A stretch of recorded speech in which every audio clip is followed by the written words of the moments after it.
मुंबई महापालिकेच्या शाळांसाठी राखीव असलेले कोट्यावधी रुपयाचे भूखंड आता खाजगी संस्थांच्या घशात जाणार का? सार्वजनिक खाजगी भागीदारी अर्थात पीपीपी तत्वावर हे भूखंड अवघ्या काही कोटी रुपयात तब्बल 30 वर्षांसाठी खाजगी ट्रस्ट आणि संस्थांना देण्याचा निर्णय घेतल्यानं मोठा वाद निर्माण झालाय। सत्ताधारी भाजपकडूनच या करारांना विरोध होत असून आता हे करार खरंच रद्द होणार का या प्रश्नाच्या उत्तराकडे सगळ्यांचं लक्ष लागलंय।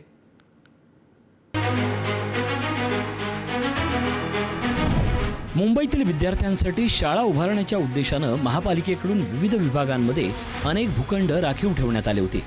मात्र आता हेच भूखंड खाजगी शैक्षणिक संस्था आणि ट्रस्ट यांना दीर्घ मुदतीच्या करारावर देण्याचा निर्णय घेतला जात असल्याचा आरोप केला जातोय। विशेष म्हणजे शिक्षणासाठी राखीव असलेल्या जागांचा भविष्यात इतर कारणांसाठी वापर होत असल्याची शक्यता देखील व्यक्त केली जाते। त्यामुळे या निर्णयावरून राजकीय आणि सामाजिक वर्तुळात प्रश्नचिन्ह उपस्थित होत आहे। शाळांच्या भूखंड वाटपाचं पुढे काय झालं? सी विभागातील 1667.46 चौरस मीटर क्षेत्रफळाचा दुर्गादेवी मनपा शाळेचा मोकळा भूखंड 3 कोटी 12 लाख रुपयात डॉक्टर वीरेंद्र स्वरूप मेमोरियल ट्रस्टला देण्याचा निर्णय।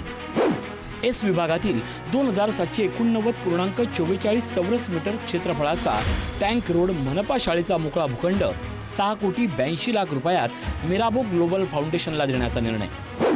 टी विभागातील 5669.89 चौरस मीटर क्षेत्रफळाचा पीके रोड मनपा शाळेचा मोकळा भूखंड 15 कोटी 41 लाख रुपयात मिराबो ग्लोबल फाउंडेशनला देण्याचा निर्णय।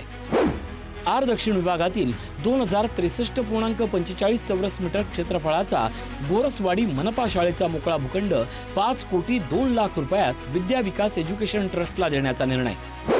एस विभागातील 2872 चौरस मीटर क्षेत्रफळाचा विद्या विकास हायस्कूल शेजारील मोकळा भूखंड 7 कोटी 15 लाख रुपयात डॉक्टर वीरेंद्र स्वरूप मेमोरियल ट्रस्टला देण्याचा निर्णय।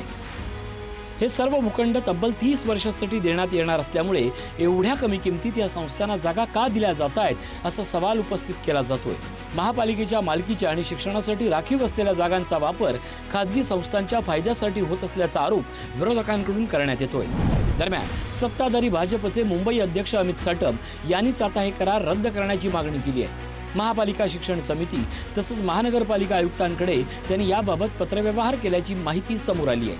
संपूर्णपणे चर्चा लोकप्रतिनिधींबरोबर झाली नाही, पारदर्शक अशा पद्धतीने ही प्रोसेस पार पडली नव्हती आणि त्यामुळे हे संपूर्ण प्रक्रिया रद्द करून पुन्हा एकदा नव्यानं याचा विचार व्हावा अशा प्रकारची विनंती आम्ही महानगरपालिकेच्या आयुक्तांना केलेली आहे। पीपीपी पॉलिसीच्या अंतर्गत शाळा देण्याची पॉलिसी सर्वसमावेशक अशा प्रकारचं धोरण आणून सर्व लोकप्रतिनिधींशी चर्चा करून मुंबई महानगरपालिकेच्या सभागृहामध्ये याची विस्तृत अशा प्रकारची चर्चा घडवून आणून ते करतील असा आमचा विश्वास आहे। या प्रकरणावर शिक्षण समिती आणि विरोधकांनी आक्रमक भूमिका घेतली आहे।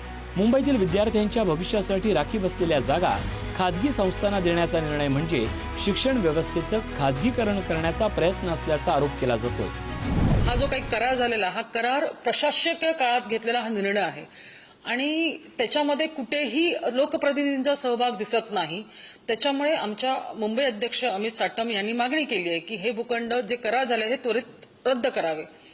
जोपर्यंत जेव्हा जर सभागृह आता अस्तित्वात आलेला आहे आणि त्याच्यावरती पूर्ण सगळ्या लोकप्रतिनिधींशी विचारविनिमय झाला पाहिजे आणि मग त्या पॉलिसीमध्ये त्या धोरणात काहीतरी बदल घडले पाहिजेत, म्हणजे बदल घडणं अपेक्षित आहेत आणि जेव्हा लोकप्रतिनिधींशी आपण जेव्हा चर्चा करू तेव्हाच हे आपल्याला कळतील आणि त्या संदर्भात आमची चाचपणी चालू आहे। एकदा दिला भूखंड की तो पुन्हा मिळत नाही, देऊ नये असा आक्षेप आहे सगळ्यांचा, आमचाही। त्यामुळे मला वाटतं याच्यावरती खरंच काही गोष्टी तेव्हा जर घडून गेल्या असतील तर त्या आत्ता पुन्हा हे करून पुढील ह्याच्यात तर अजिबात देऊ नये, ज्याची किंमतच 2 करोड 2000 करोड पण दिलाय मात्र 200 करोड 100 करोड। त्यामुळे आपल्या वस्तूचा मोल मोठा आहे, ते कवडी मोलमध्ये जाऊ नये। आता प्रश्न असा आहे की कोट्यावधीचे भूखंड खाजगी संस्थांच्या ताब्यातच राहणार का की मुंबई महापालिका हे करार रद्द करून शिक्षणासाठी राखीव असलेल्या जागा पुन्हा आपल्या ताब्यात घेणार आणि मुंबईतील शिक्षणाचा दर्जा सुधारण्यासाठी स्वतः पुढाकार घेणार याकडे आता सर्वांचं लक्ष लागलंय। शिल्पा नरवडे, पुढारी न्यूज, मुंबई।